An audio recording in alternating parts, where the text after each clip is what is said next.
Hello ವೀಕ್ಷಕರೇ, ತಮ್ಮೆಲ್ಲರಿಗೂ Shashi recipes ಇನ್ ಕನ್ನಡ ಚಾನಲ್ಗೆ ಸ್ವಾಗತ. ಇವತ್ತು ಈ ವಿಡಿಯೋ ಮೂಲಕ ತಮ್ಮೆಲ್ಲರಿಗೂ ಚಿಕನ್ ಫ್ರೈನ ಯಾವ ರೀತಿ ಮಾಡುವುದು ಅಂತ ತೋರಿಸ್ಕೊಡ್ತಾ ಇದ್ದೀವಿ. ಹಾಗಿದ್ರೆ ಬನ್ನಿ ಈ ರೆಸಿಪಿನ ಯಾವ ರೀತಿ ಮಾಡುವುದು ಅಂತ ನೋಡೋಣ. ಮೊದಲಿಗೆ ಒಂದು ಬೌಲ್ಗೆ ಚಿಕನ್ನ ಸೇರಿಸ್ಕೊಂಡಿದ್ದೀವಿ.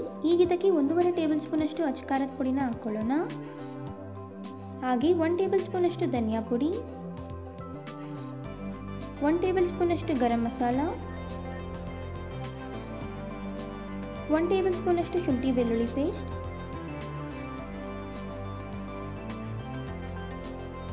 ಸ್ವಲ್ಪ ಕರಿಬೇವಿನ ಸೊಪ್ಪು, ಸ್ವಲ್ಪ ಪುದೀನ ಸೊಪ್ಪು, ಸ್ವಲ್ಪ ಕೊತ್ತಂಬರಿ ಸೊಪ್ಪು, ಕಟ್ ಮಾಡಿದಂತಹ ಟೊಮ್ಯಾಟೊ, ಕಟ್ ಮಾಡಿದಂತಹ ಈರುಳ್ಳಿ,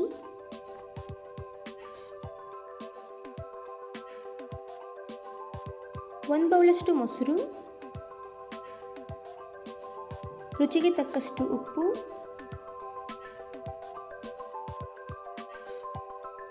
ಜೊತೆಗೆ ಸ್ವಲ್ಪ ಅರಿಶಿನ ಹಾಕೋತಾ ಇದ್ದೀವಿ.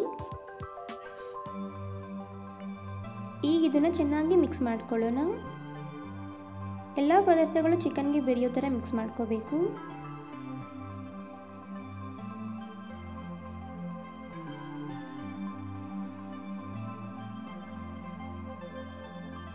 ಈ ರೀತಿ ಚೆನ್ನಾಗಿ ಮಿಕ್ಸ್ ಮಾಡಿದ ಮೇಲೆ 10 ರಿಂದ 15 ನಿಮಿಷ ಮ್ಯಾರಿನೇಟ್ ಆಗಲಿಕ್ಕೆ ಬಿಡೋಣ. ನಂತರ ಒಂದು ಮಿಕ್ಸಿ ಜಾರ್ಗೆ ಅರ್ಧ ಬೌಲಷ್ಟು ಕೊಬ್ಬರಿ ತುರಿನ ಹಾಕೋತಾ ಇದ್ದೀವಿ. ಹಾಗೆ 2 ಟೇಬಲ್ ಸ್ಪೂನ್ ಅಷ್ಟು ಗಸಗಸೆ, ನೀವು ಬೇಕಿದ್ರೆ ಗೋಡಂಬಿ ಹಾಗೂ ಬಾದಾಮಿನೂ ಸಹ ಹಾಕೋಬಹುದು. ಸ್ವಲ್ಪ ಚಕ್ಕೆ, ಲವಂಗ ಹಾಗೂ ಏಲಕ್ಕಿ,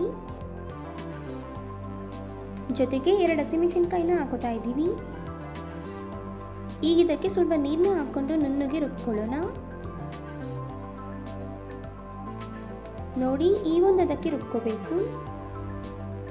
ನಂತರ ಒಂದು ಪ್ಯಾನ್ನ ಬಿಸಿ ಮಾಡಿಕೊಂಡು ಎಣ್ಣೆನ ಹಾಕೋತಾ ಇದ್ದೀವಿ.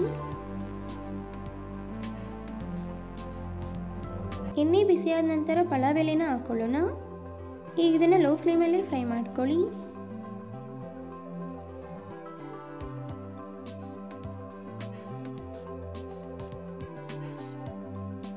ಈಗ ಇಲ್ಲಿ ನೀವು ನೋಡ್ತಿರಬಹುದು ಚಿಕನ್ ಚೆನ್ನಾಗಿ ಮ್ಯಾರಿನೇಟ್ ಆಗಿದೆ. ಈಗ ಇದನ್ನು ಪ್ಯಾನ್ಗೆ ಸೇರಿಸ್ಕೊಳ್ಳೋಣ.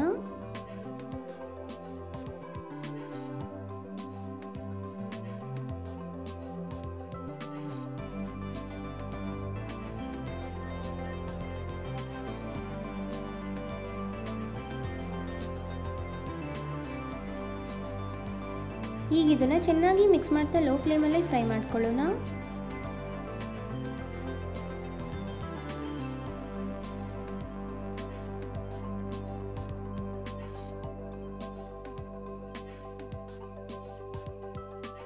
ಚೆನ್ನಾಗಿ ಫ್ರೈ ಮಾಡಿದ ನಂತರ ಒಂದು ಲಿಡ್ನ ಕ್ಲೋಸ್ ಮಾಡಿ ಲೋ ಫ್ಲೇಮಲ್ಲಿ 5 ನಿಮಿಷಗಳ ಕಾಲ ಬೇಯಿಸ್ಕೊಳ್ಳೋಣ. 5 ನಿಮಿಷದ ನಂತರ ಲಿಡ್ನ ಓಪನ್ ಮಾಡೋಣ. ಈಗೊಮ್ಮೆ ಚೆನ್ನಾಗಿ ಮಿಕ್ಸ್ ಮಾಡ್ಕೊಳ್ಳಿ.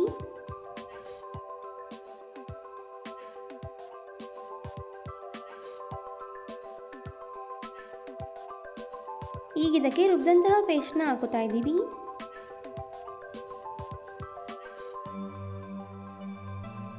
ಜೊತೆಗೆ ಸ್ವಲ್ಪ ನೀರನ್ನು ಸಹ ಹಾಕೋತಾ ಇದ್ದೀವಿ. ಈಗೊಮ್ಮೆ ಚೆನ್ನಾಗಿ ಮಿಕ್ಸ್ ಮಾಡ್ಕೊಳ್ಳೋಣ.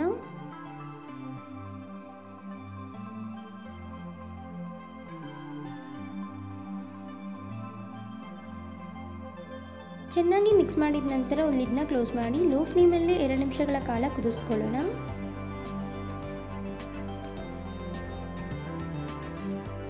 ಎರಡು ನಿಮಿಷದ ನಂತರ ಲಿಡ್ನ ಓಪನ್ ಮಾಡೋಣ.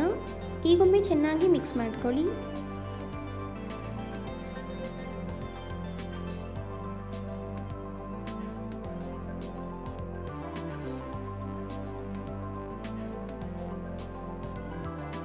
ಈಗಿಲ್ಲಿ ನೀವು ನೋಡ್ತಿರಬಹುದು ಕಂಪ್ಲೀಟ್ ಆಗಿ ಚಿಕನ್ ಫ್ರೈ ರೆಡಿ ಆಗಿದೆ. ನೋಡಿದ್ರಲ್ಲ ವೀಕ್ಷಕರೇ, ಈಸಿಯಾಗಿ ಚಿಕನ್ ಫ್ರೈನ ಯಾವ ರೀತಿ ಮಾಡಬಹುದು ಅಂತ.